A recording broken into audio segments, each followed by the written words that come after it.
What if I told you that Bruno Mars' top 10 songs hold secrets even his most loyal fans might have missed?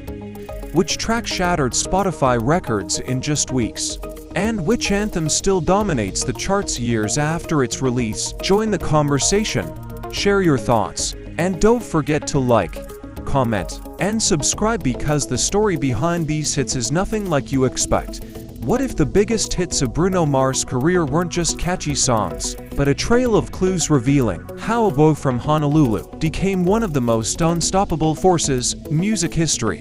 What if every note, every lyric, and every award was part of a story so intense it could only be told through the 10 tracks that define his legacy? It's a question that pulls you in immediately, because behind the smooth hooks and irresistible beats lies a saga of ambition, resilience, and moments that took the music world by storm. You may think you know Bruno Mars' top 10 songs, but do you know why each one became a phenomenon? And more importantly, do you know that hidden moments that almost kept some of them from ever reaching us? Let's start with the reigning champion. That's What I Like. On paper, it's just another R&B hit with playful lyrics about luxury and romance. In reality, it's Bruno Mars at his most dangerous, a masterclass in production, rhythm, and emotional pull. This wasn't just a track that dominated radio, it was the soundtrack to millions of lives, breaking through generational boundaries and cementing itself as his most streamed song of all time. The opening chords were enough to make you sway, but it was the confidence in his voice,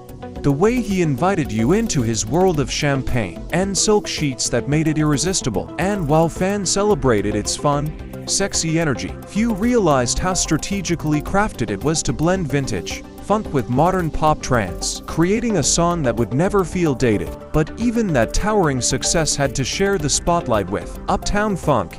This wasn't just a hit, it was a global takeover. Partnering with Mark Ronson, Bruno unleashed a song that didn't just top the charts, it hijacked them. The groove was infectious, the energy relentless, and the swagger unmatched. It didn't just earn a diamond certification in the United States, it rewrote the rules for what a retro-inspired pop track could achieve in the streaming era. And here's the kicker: while the song's infectious, don't believe me, just watch.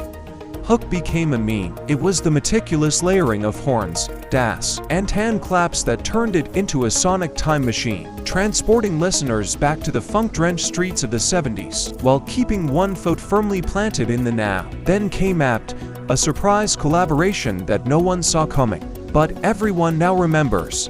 Partnering with Rose from Blackpink, Bruno Mars delivered a track that shattered Spotify records with surgical precision. It didn't just pass 1 billion streams, it sprinted there, clocking a speed that left industry analysts stunned. The fusion of Bruno's silky vocals with Rose's ethereal tone created an intoxicating blend that felt both luxurious and deeply emotional. And while the numbers alone were enough to place it in his top 3, the cultural impact was just as important. This was the moment Bruno Mars officially bridged the gap between Western pop dominance and the tidal wave of K-pop influence, creating a song that felt like a glimpse into the future of global music. But not every spot in the top 10 was about breaking new ground. Some were about proving the staying power of songs that had quietly been growing into legends. Talking to the Moon, for example, began as a deep cut on his debut album, but years later found new life through TikTok trends and fan-driven streaming campaigns. It's intimate, aching, and deceptively simple, a stark contrast to his more upbeat hits. In many ways, it's the emotional anchor of his entire discography, a reminder that Bruno Mars isn't just a showman, he's a storyteller who can strip away the glitz and still break your heart. Then there's To Magic, which exploded onto the scene like a neon confetti cannon. It was a party track with teeth, a declaration that Bruno Mars wasn't just here to play the pop game, he was here to own it. The synth-heavy production, dripping in nostalgia for the 80s and 90s, gave it an instant classic vibe. It didn't just demand that you dance, it dared you not to.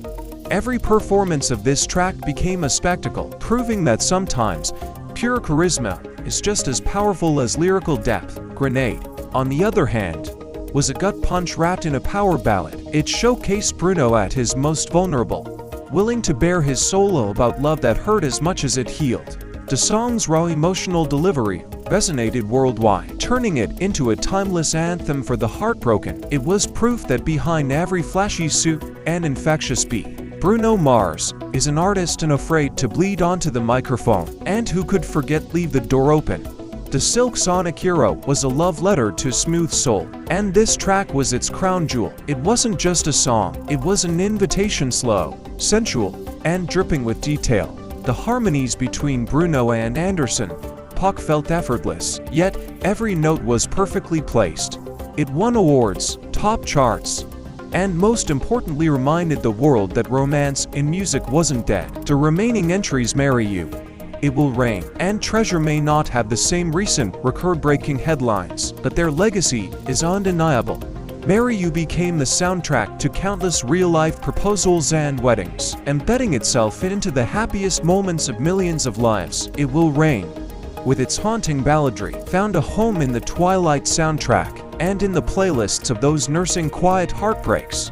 And Treasure, with its disco-pop brilliance, proved that Bruno Mars could take a genre many thought was past its prime and make it feel brand new again. When you step back and look at these 10 songs, a pattern emerges not just of commercial success, but of artistic versatility. Bruno Mars isn't a man who found one formula and stuck to it. He's an architect of moods, crafting each track to evoke a specific feeling: joy, longing, seduction, or unrestrained celebration. And perhaps that's why his top 10 list feels less like a static ranking and more like a living, breathing timeline of a career that's still evolving. The real question isn't whether these songs will be remembered, it's how many more will join them. With every release, Bruno Mars pushes the boundaries of genre, collaboration, and cultural reach. And if history is any indication, the next addition to this list may already be in the works, waiting to explode onto the charts and into our lives. So,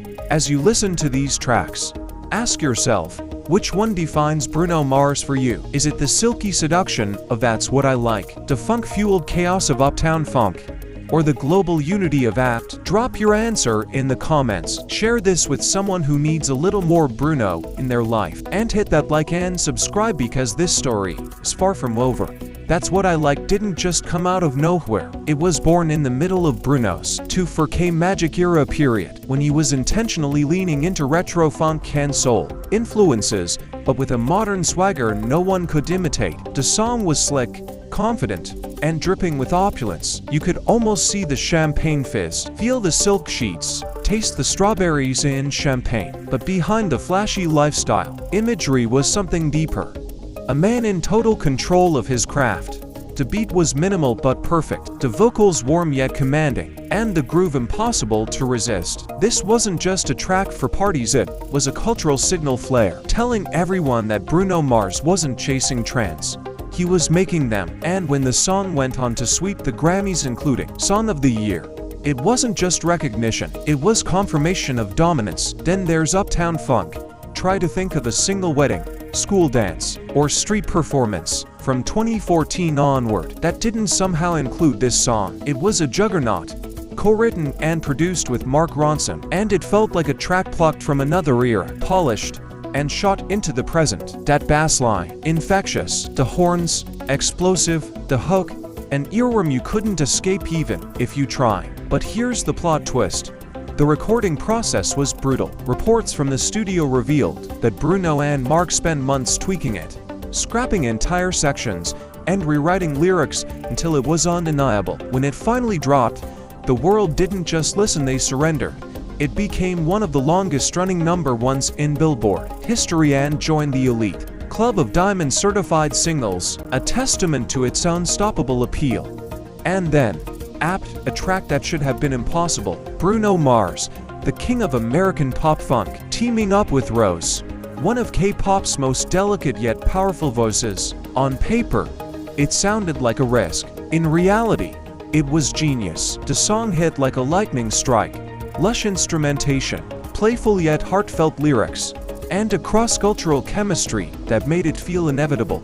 It didn't just stream well, it obliterated records. 1 billion streams in record time.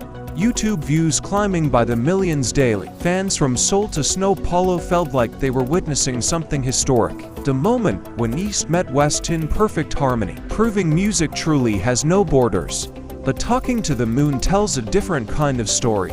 Originally released in 2010, it wasn't a chart-topping single at the time. It was a soft, melancholic ballad tucked away on his debut album. Yet somehow, over a decade later, it became a viral sensation. TikTok, Instagram Reels, and fanedits brought it back to life, giving it a second chance at glory. Its rise wasn't driven by marketing budgets or award show performances, it was pure grassroots love from fans, and maybe that's why it feels so special now. It's a song that found its way home after wandering through the digital wilderness. The electric swagger of 2-4K magic couldn't be more different. When Bruno dropped this single, he wasn't just releasing a song, he was stepping onto the pop battlefield, wearing a gold suit and declaring war on mediocrity. The track was pure excess, layered synths, punchy beats, and a vocal delivery that dripped charisma. Every live performance turned into a spectacle, complete with choreography, neon lights, and an audience losing its mind. Critics said it was proof that Bruno Mars could create an era, not just an album. And then there's Grenade, arguably one of his most emotional performances ever. This wasn't the smooth-talking Bruno. This was the desperate lover, the man who'd catch a grenade for someone who wouldn't do the same for him. The chorus hit like a tidal wave, and his delivery strained, raw, almost breaking, made it unforgettable. In an era of ironic detachment, Bruno delivered sincerity at full volume. Leave the Door Open was a masterstroke in restraint. Partnering with Anderson, .Paak under the Silk Sonic banner, Bruno slowed everything down, letting the track breathe. It was luxurious, like stepping into a velvet room lit only by candles. The harmonies were buttersmooth, the lyrics an open invitation, and the vibe unmistakably romantic. It proved that in the age of quick hooks and faster beats, slow jams still had a place if you had the talent to pull them off. The joy of Marry You lies in its simplicity. It's a wedding proposal disguised as a pop anthem, and it's impossible not to smile when it plays. The just because spontaneity of it has turned it into a cultural staple for engagements and flash mobs. It's pure serotonin in song form. It Will Rain took a different route, dark, brooding, and cinematic, written for the Twilight Saga. Breaking Dawn, Part 1. It tapped into the bittersweet pain of love on the brink of loss. The production was haunting, the vocals aching. It was proof that Bruno could write for a blockbuster and still make it feel deeply personal. Finally, Treasure, a track that could have stepped right out of 1979. Its disco funk beat, joyous chorus, and retro aesthetic proved that Bruno Mars could be a chameleon, shifting genres effortlessly. It may not have broken the same streaming records as some of his others, but its influence is undeniable, inspiring a wave of funk pop revival in mainstream music. And here's the twist: none of these songs are accidents. Every chord progression, every vocal inflection, every beat drop is the result of an artist obsessed with perfection. That's why Bruno Mars isn't just in the conversation about the greatest pop acts of his generation. He is the conversation. His top 10 songs are more than hits. They're cultural artifacts, each one carrying a piece of his journey from Hawaii kid with a dream to global icon. The only question left is, which one will be the next to join this Hall of Fame? Because if history has taught us anything, it's that Bruno Mars is never done surprising us. And when he does, it won't just be a song release, it'll be an event. For that's what I like. The story didn't end with streams and awards, it exploded into a phenomenon. People choreographed dances to it.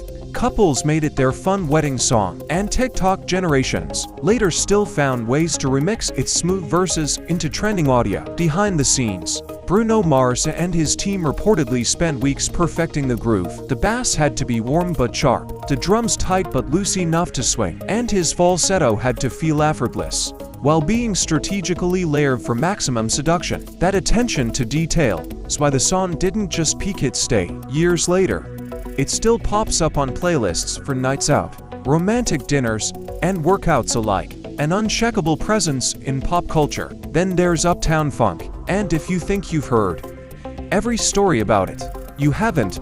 During its recording, Bruno and Mark Ronson hit a wall. They couldn't get the chorus right.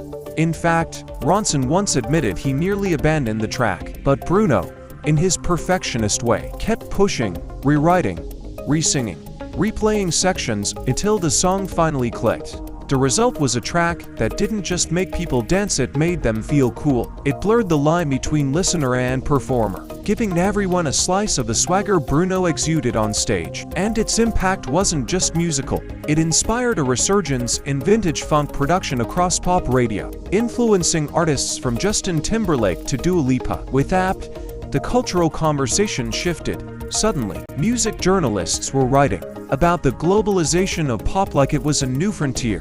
The collaboration with Rose wasn't just smart, it was symbolic. Fans from different continents came together, streaming the song into record books and flooding social media with reaction videos. For Bruno, it was a reminder that music could be both universal and deeply personal. And for Rose, it was a chance to step into a different sonic world without losing her identity. The track's success proved that language barriers don't matter, and the music hits the heart. Talking to the Moon has perhaps the most unexpected journey of the bunch. It was never marketed as a single, never given a big-budget music video, yet more than a decade later, it's one of Bruno's most streamed songs. Why? Because people found themselves in it. Whether it was a lonely teenager staring at the night sky or someone grieving a lost love, the song became a soundtrack to isolation and yearning. Its slow burn rise to fame was entirely fan-driven, proof that sometimes the audience decides the legacy, not the charts. The arrival of To Forget Magic was like a cinematic scene where the hero walks into a party in slow motion and every head turns. The song wasn't just a lead single, it was a statement of intent. Bruno didn't just want to release music, he wanted to create an experience. The tour built around it were drenched in gold, with every light cue, dance step, and costume change reflecting the song's brash confidence. By the time the album cycle was over, To Forget Magic had transformed into more than a track. It was an era fans could step into and never want to leave. Grenade, in contrast, was an emotional detonation. Its metaphor of catching a grenade for love hit people on a visceral level, particularly younger listeners experiencing heartbreak for the first time. In live performances, Bruno's delivery took it to an entirely different place, sometimes dropping to his knees, gripping the microphone stand like it was the only thing keeping him grounded. It wasn't just performance, it was catharsis. Critics often cite this track as the one that proved Bruno could sell vulnerability as convincingly as he could sell swagger. When Leave the Door Open dropped, it felt like a deliberate pause from the chaos of modern pop. Silk Sonic embraced lush instrumentation, live drums, and vocal harmonies that felt like they came from another century. The track became a slow-burn chart success, winning Record of the Year at the Grammys and sparking countless covers. Fans joked that the song increased birth rates, but behind the humor was an acknowledgement. In a world of speed, Bruno had reminded us of the beauty of slowing down. Marry You carries a different kind of magic.